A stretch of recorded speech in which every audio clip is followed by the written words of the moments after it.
Hello Gen Z ladies, beginners కూడా ఎంతో ఈజీగా శారీ ప్రీప్లీటింగ్ చేసుకోవచ్చండి. అది ఎలాగో ఈ వీడియోలో క్లారిటీగా చూపిస్తాను.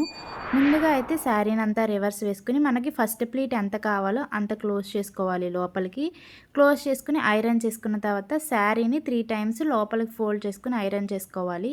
ఒక సిస్టర్ అయితే కామెంట్ పెట్టారనమాట, శారీకి పిన్స్ పెడతాం కదా, తుప్పు పట్టి శారీ ఏమైనా డ్యామేజ్ అవుతుందా ఎక్కువ రోజులు ఉంచితే అని అడిగారు.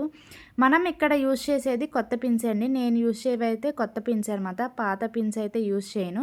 పాత పిన్స్ అయితే ఆల్రెడీ తుప్పు పట్టుంటే శారీ ఖచ్చితంగా ఏమైనా అయ్యే ఛాన్సెస్ ఉంటాయి కదా, అందుకని కొత్త పిన్ అయితే దానికి ఏ డస్ట్ కానీ ఏమీ ఉండదు, తుప్పు పట్టినట్టు కూడా ఉండదు. కాబట్టి కొత్త పిన్ పెట్టుకునైనా ఉంచుకోవచ్చు. ఒకవేళ మీరు ఎక్కువ రోజులు అంటే శారీ ప్రీప్లీటింగ్ చేసుకుని బీరువాలో పెట్టేసుకోవాలనుకుంటే కనుక ఖచ్చితంగా కొత్త పిన్సే యూజ్ చేసుకోండి. లేదు అప్పటికప్పుడే అనుకుంటే మీరు అప్పుడు పాతవైనా పెట్టుకోండి. లేదంటే బీరువాలో పెట్టుకుంటాం ఎక్కువ డేస్ లేకపోతే మంత్స్ ఉంచుతాం అనుకుంటే కనుక కొత్త పిన్స్ యూజ్ చేయడమే బెటర్ అని చెప్తాను. ఇక్కడైతే 9 పళ్ళు ప్లీట్స్ అయితే పెడుతున్నాను నేను. 9 పళ్ళు ప్లీట్స్ కోసం శారీని అంతా రివర్స్ వేసుకుని వీడియోలో చూపిస్తున్నట్టు ఫోల్డ్ చేసుకున్న తర్వాత మనకి గీతలు పడతాయి కదా, ఆ గీతల్ని ఒకదాన్ని వదిలేసి ఒక్కొక్క దాన్ని పట్టుకుని పిన్తో సెక్యూర్ చేసుకుని నీట్గా ఐరన్ చేసుకోవడమే. ఐరన్ చేసుకుంటే మనకి 9 పళ్ళు ప్లీట్స్ ఈజీగా వచ్చేస్తాయి. ఇంకొక క్వశ్చన్ ఏంటంటే, మీ ఐరన్ బాక్స్ గురించి చాలామంది అడిగారు. టేబుల్ లింక్ కూడా అడిగారు. నేను డిస్క్రిప్షన్లో అయితే మెన్షన్ చేస్తాననమాట. ఐరన్ బాక్స్ కాస్ట్ వచ్చేసి కొంచెం ఎక్కువే పడిద్దండి. అంటే ఈ విప్రో కంపెనీ నేను యూజ్ చేసేది. విప్రో కంపెనీ ఫిలిప్స్ అయితే 6000 ఉంది. ఇది 3000 ఎంతో పడింది విప్రోదైతే. ఒక్కొక్క కంపెనీని బట్టి రేట్ అయితే చేంజ్ అవుతుందనమాట. నేనైతే లింక్స్ డిస్క్రిప్షన్లో అయితే ఇస్తాను. Hi hello, welcome back to my channel Gen Z girl recipe. ఇంకా నా ఛానల్ ఎవరైనా సబ్స్క్రైబ్ చేసుకోకపోతే ప్లీజ్ సబ్స్క్రైబ్ చేసుకోండి. వీడియో లాస్ట్ వరకు చూడండి, నచ్చితే లైక్ చేసి సబ్స్క్రైబ్ చేసుకోండి. హైప్ ఇవ్వడం మర్చిపోమాకండి. ఇంకా అయితే చాలామంది చాలా డౌట్స్ అడిగారు. ఈ వీడియోలో అయితే క్లారిటీగా చెప్తాను. ఇప్పుడైతే మనం శారీని నీట్గా ఐరన్ చేసేసుకుంటే మనకి 9 పళ్ళు ప్లీట్స్ అనేవి వచ్చేస్తాయన్నమాట. ఒక హ్యాపీ న్యూస్ అయితే షేర్ చేసుకుందాం అనుకున్నాను. ఏంటిదంటే మన ఛానల్ మానిటైజేషన్ అయిపోయింది. 1000 సబ్స్క్రైబర్స్ కూడా కంప్లీట్ అయిపోయారు. థ్యాంక్స్ అండి. అసలు మీ సపోర్ట్ లేనిదే నేను ఇక్కడ వరకు రాలేను. ఎవరైతే నా ఛానల్ సబ్స్క్రైబ్ చేసుకున్నారో వాళ్ళకైతే చాలా థ్యాంక్స్ అండి. థ్యాంక్స్ అనే మాట చాలా చిన్న విషయమే. ఇంకా ఇలా ముందుకి నేను ఇంకా ముందుకు వెళ్ళాలని అయితే కోరుకుంటున్నాను. దానికి మీ సపోర్ట్ అయితే నాకు చాలా అవసరం. తప్పకుండా నా ఛానల్ని సబ్స్క్రైబ్ చేసుకోండి. నేను కూడా మంచి మంచి వీడియోస్ పోస్ట్ చేయడానికి రెగ్యులర్గా ట్రై చేస్తూనే ఉంటాను. ఇంకా మంచిగా చేయడానికైతే ట్రై చేస్తాను. శారీస్ కూడా మంచి మంచి ట్రిక్స్తో ఎలా శారీ ప్రీప్లీటింగ్ ఈజీగా చేసుకోవచ్చో కూడా చూపిస్తానన్నమాట. చాలామందే అడిగారు, మీరు ఎంత తీసుకుంటారు ఒక శారీ ప్రీప్లీటింగ్ చేసినందుకు అని అడిగారు. నేనైతే 250 తీసుకుంటానండి శారీ ప్రీప్లీటింగ్ చేసినందుకు. ఎందుకంటే ఒక శారీ ప్రీప్లీటింగ్ చేయాలంటే దగ్గరగా ఒక హాఫ్ అన్ అవర్ పడుతుంది. అదే ఇంకా మంచి పట్టు చీర చేయాలి, లేదంటే బ్రైడ్స్కి కానీ లేదంటే బ్రైడ్ మేడ్స్కి కానీ చేయాలన్నా, ఎవరైనా కొంచెం కాస్ట్లీ శారీ తీసుకొచ్చి చేయాలన్నా దాన్ని నీట్గా చేయాలంటే ఖచ్చితంగా half an hour to 1 hour పడుతుంది. అందుకని నేను 250 అయితే ఛార్జ్ చేస్తానన్నమాట ఒక్కొక్క శారీకి. మళ్ళీ ఇంకొకళ్ళు అడిగిన క్వశ్చన్ ఏంటంటే, మీరు చెస్ట్ ప్లీట్స్ చేసినప్పుడు సైజ్ ఎలా తీసుకుంటారు అని అడుగుతారు. మనకి తెలిసిపోతుందండి. అంటే మన శారీ చేస్తున్నట్టయితే గనక మనకి తెలుస్తుంది ఎంత పెట్టుకుంటే మనకి సరిపోతుంది అనేది. అదే వేరే వాళ్ళకి చేస్తున్నట్టయితే కనుక వాళ్ళ మెజర్మెంట్స్ తీసుకుంటాం కదా మనం.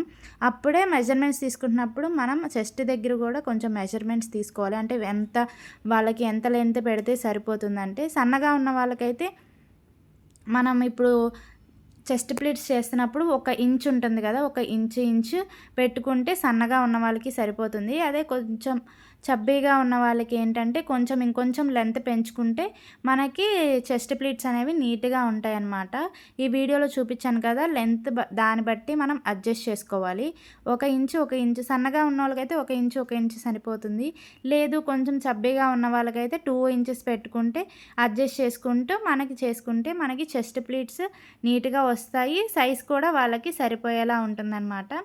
అలా కిందకి వెళ్ళే కొద్దీ కొంచెం అడ్జస్ట్ చేసుకుంటూ పైన 1 ఇంచ్ చేసాం కదా, కింద 2 ఇంచెస్ అయితే చేసేయాలి.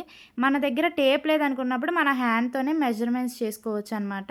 ఇప్పుడు ఇక్కడ చూపిచ్చాను కదా! ఫస్ట్ పైన చెస్ట్ ప్లీట్స్ 1 ఇంచ్ చేసాం కాబట్టి, ఇక్కడ కింద 2 ఇంచెస్ అనమాట. ఒక దగ్గర ఏలు మందం ఎంతుంటుందో అంత అయితే తీసుకొని, మనం అడ్జస్ట్ చేసుకొని కింద కూడా ఐరన్ చేసుకోవాలి. ఇలా సైజు తీసుకుంటే గనక మనకి శారీ ప్లీటింగ్ వాళ్ళకి కరెక్ట్‌గా సరిపోతుంది. మీరు ఒకవేళ టేప్‌తో మెజర్‌మెంట్స్ తీసుకున్నా కూడా ఇంకా ఈజీగా ఉంటుంది. అంటే ఇప్పుడు చేసే శారీ నాదే అనమాట. అందుకే నాకు తెలుస్తుంది కాబట్టి ఎంత మెజర్‌మెంట్ నాకు సరిపోతుందో దాన్ని బట్టి అయితే నేను చేశాను. లావుగా ఉన్న వాళ్ళకి చేసినా, సన్నగా ఉన్న వాళ్ళకి చేసినా మెజర్‌మెంట్ అనేది ఖచ్చితంగా తీసుకోవాలి. మెజర్‌మెంట్ తీసుకొని దాన్ని బట్టి మనం చెస్ట్ ప్లీట్స్ అయితే చేయాలనమాట. ఇక్కడైతే చెస్ట్ ప్లేట్స్ అయిపోయిన తర్వాత కుర్చీలనమాట. కుర్చీలు చేసేటప్పుడు నేను లాస్ట్ వీడియోస్‌లో కూడా చెప్పాను. ఫస్ట్‌ది కొంచెం పెద్దది పెట్టుకొని, తర్వాతయి కొంచెం సైజ్ తగ్గించి పెట్టుకోవాలని చెప్పి. అప్పుడు మనకి కుర్చీలనేవి ఒకే లైన్‌లో నీట్‌గా అయితే ఉంటాయన్నమాట. కుర్చీలు పెట్టుకున్న తర్వాత పిన్‌తో సెక్యూర్ చేసుకొని, ఒకసారి ఐరన్ చేసుకుంటే మనకి కుర్చీలనేవి పైకి లేకుండా ఉంటుంది. ఇప్పుడు నేను చేసిన శారీ పట్టు శారీ కాదు, అలానే సిల్క్ శారీ కూడా కాదనమాట. సెమీ పట్టు ఉంటుంది కదా! అంటే క్లాత్ చాలా మెత్తగా ఉంటుంది. అస్సలు బరువు కూడా ఉండదు. వెయిట్‌లెస్ శారీ అనమాట. చాలా తేలిగ్గా ఉంటుంది. ముడతలు కూడా ఈజీగా పడిపోతాయి. అలాంటి శారీనైతే నేనిప్పుడు తీసుకొనైతే చేస్తున్నాను. చూసారు కదా! చాలా నీట్‌గా అయితే వచ్చిద్ది. మనం ఐరన్ చేసినప్పుడు నీట్‌గా ఉంటుంది శారీ అనేది. ఇలాంటి శారీలయితే సింపుల్‌గా వేర్ చేయొచ్చు అండ్ వెయిట్‌లెస్‌గా కూడా ఉంటాయి కాబట్టి ఈజీగా ఉంటుందని ఇదైతే తీసుకున్నాననమాట. మీకు ఒక ఎగ్జాంపుల్‌గా ఉంటుందని. ఇలాంటి శారీస్ కూడా మనం సింపుల్‌గా శారీ ప్లీటింగ్ అనేది చేసుకోవచ్చు. చూసారు కదా! ఇక్కడ కుర్చీలన్నీ పెట్టేసుకున్న తర్వాత నీట్‌గా ఇలా అయితే అడ్జస్ట్ చేసుకోవాలి. మనం ఇలా ముందే శారీ ప్లీటింగ్ చేసుకుంటే మనకి టైం అనేది చాలా సేవ్ అవుతుందనమాట. నీట్‌గా ఐరన్ చేసుకున్న తర్వాత కింద కుర్చీల దగ్గర కూడా ఒక పిన్‌తో సెక్యూర్ చేసుకోవాలి. పిన్‌తో సెక్యూర్ చేసుకుంటే మనకి కుర్చీలనేవి బాక్స్ ఫోల్డింగ్ చేసినా కూడా చెదిరిపోవు. మీరు అలా తీసేసుకొని బీరువాలో పెట్టేసుకొని ఒక 1 మంత్ తర్వాత తీసినా కూడా మనకి కుర్చీలనేవి చెదిరిపోకుండా నీట్‌గా ఉంటుందనమాట. ఇలా పిన్‌తో సెక్యూర్ చేసుకుంటే. ఇప్పుడు బాక్స్ ఫోల్డింగ్ ఎలా చేసుకోవాలో చూసేద్దాం. ముందుగా బాక్స్ ఫోల్డింగ్ కోసం శారీనంతా రివర్స్‌లో వేసుకొని కుర్చీలు మధ్యలోకి వచ్చేలాగా పెట్టుకోవాలనమాట. పెట్టుకొని చివర ఉండిద్ది కదా చీర దాన్ని ఇలా లోపలికి ఫోల్డ్ చేసుకోవాలి 2 టైమ్స్ వీడియోలో చూపిస్తున్నట్టు. ఫోల్డ్ చేసుకొని చెస్ట్ ప్లీట్స్ మనకి ఎంత సైజ్ కావాలో అంత సైజ్ పెట్టుకొని చూసుకొని మిగిలిన దాన్ని ఇలా లోపలికైతే క్లోజ్ చేసేసుకోవాలి నీట్‌గా. లోపలికి క్లోజ్ చేసేసుకున్న తరువాత మన రైట్ సైడ్ పార్ట్‌ని కొద్దిగా క్లోజ్ చేసుకొని, మన లెఫ్ట్ సైడ్ పార్ట్‌ని 2 టైమ్స్ క్లోజ్ చేసుకొని, శారీ ఇలా తిప్పి ఒక చుట్టు తిప్పిన తర్వాత, మిగిలిన శారీ కొంగునంతా ఇలా లోపలికి ఫోల్డ్ చేసేసుకుంటే, మనకి బాక్స్ ఫోల్డింగ్ కూడా రెడీ అయిపోతుంది. ఏమైనా అడ్జస్ట్‌మెంట్స్ చేసుకోవాలనుకుంటే పైన అడ్జస్ట్‌మెంట్స్ చేసుకుంటే, మనకి ఐరన్ కూడా చేసుకుంటే నీట్‌గా శారీ అనేది బాక్స్ ఫోల్డింగ్ చాలా బావుంటుంది. నీట్‌గా కనపడుతుంది శారీ అనేది. మనకి కట్టుకోవడానికి కూడా చాలా ఈజీగా, సింపుల్‌గా ఉంటుందనమాట. ఇంతే అండి. సింపుల్‌గా చేసుకోవచ్చు. మన ఛానల్ ఇంకా సబ్స్క్రైబ్ చేసుకోని వాళ్ళు ఎవరైనా ఉంటే ప్లీజ్ సబ్స్క్రైబ్ చేసుకోండి. వీడియో నచ్చితే లైక్ చేయండి. హైప్ కూడా ఇవ్వండి.